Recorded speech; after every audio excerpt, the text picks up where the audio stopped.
जब सब कुछ मायके से ही लाना है तो काम भी मायके वालों का ही कर दूंगी। फटाफट रसोई का काम निपटाकर संध्या अपने कमरे में दौड़ी चली आई। बाहर घर के सदस्य सब तैयार हो चुके हैं और संध्या है कि अभी तक तैयार ही नहीं हुई।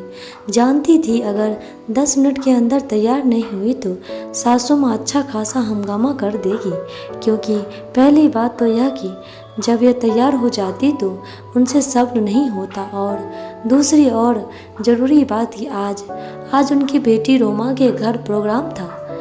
यह तो शुक्र मनाओ कि संध्या ने रसोई में जाने से पहले खुद के कपड़े तो निकाल कर रख लिए थे। अब फटाफट मुंह धोकर कपड़े चेंज कर लिए, हल्का फुल्का मेकअप कर लिया किया ही था कि इतने में बाहर से पति मयंक की आवाज़ आने लगी। अरे संध्या, कितनी देर लगेगी तुम्हें? जल्दी आओ, देर हो रही है। इससे पहले कि संध्या कुछ कहती, सासू माँ राशि जी ने चिल्लाना शुरू कर दिया।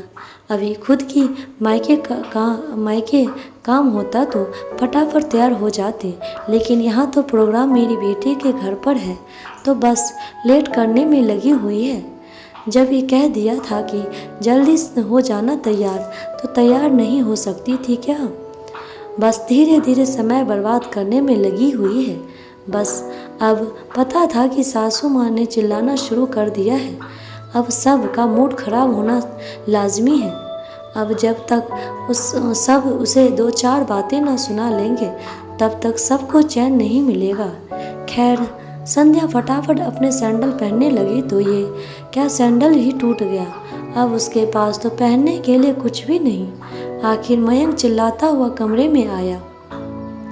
क्या है संध्या, तुम अभी तक तैयार नहीं हुई हो? सब बाहर तुम्हारा इंतजार कर रहे हैं। बेचारी रोमा भी वहाँ हम लोगों का इंतजार कर रही होगी।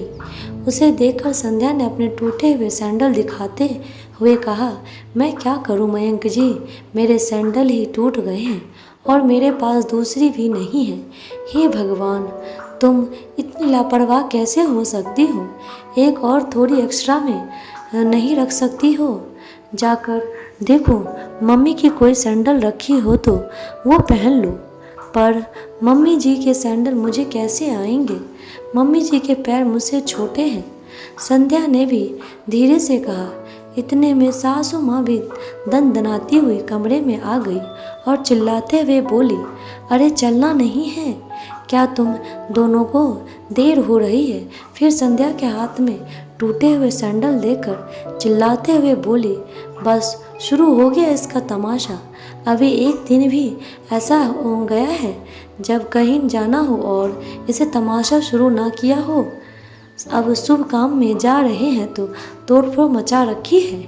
यहाँ मेरे नवासे का जन्मदिन है और ये कामचोर सामने ये टूटी हुई चप्पल लेकर आई है। संध्या ने अपने आप को संभालते हुए कहा, पर मम्मी जी, मैंने जानबूझकर तो नहीं तोड़ा ना, ये काफ़ी पुराने हो गए थे।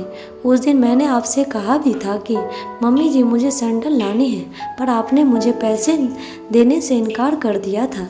बेटे के सामने अपनी पोल खोलती देखकर सासू माँ संध्या पर चिल्लाते हुए बोली, हाँ तो पैसे का पेड़ पर उगते हैं क्या?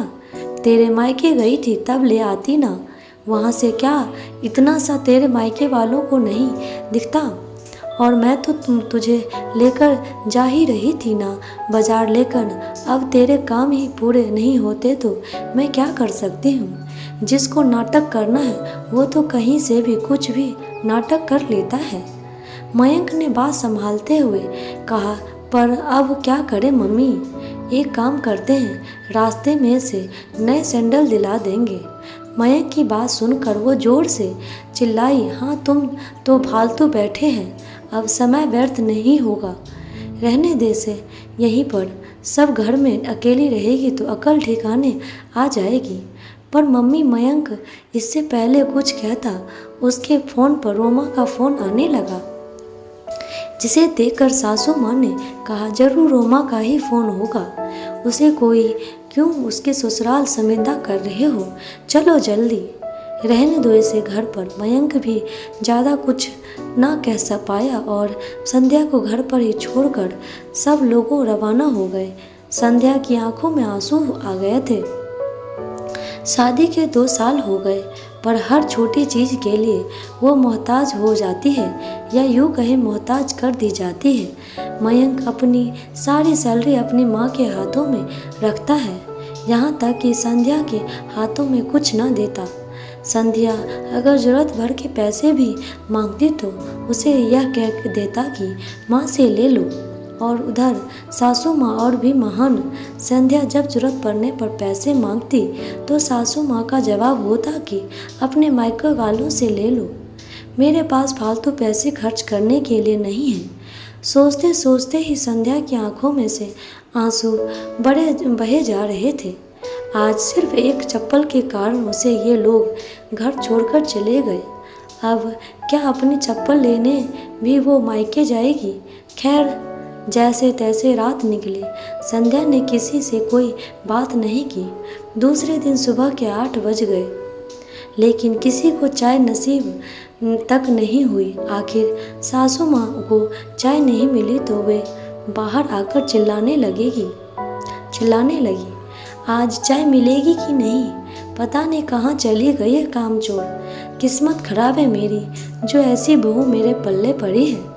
थोड़ी देर बाद संध्या अपने कमरे से तैयार होकर बैग लेकर बाहर निकली तो उसे देखकर सासू माँ बोली, यह सुबह सुबह कहाँ बन ठन के जा निकली? अभी तक तो हमने चाय भी नहीं पी, घर का काम कौन करेगा? सासू माँ की बात सुनकर संध्या मुस्कुराकर बोली, सासू माँ, अपने मायके जा रही हूँ नई चप्पल लाने के लिए।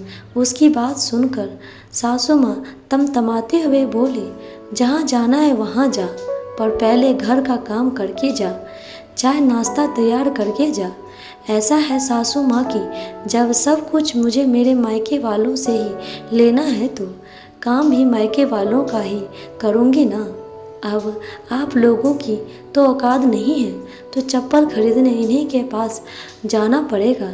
आपका घर है, आप लोग कीजिए अपने घर का काम। सासू माँ ने गुस्से में मयंक की तरफ देखा तो मयंक भी नज़रें झुकाकर बैठा हुआ था। अरे तू कुछ बोलता क्यों नहीं है?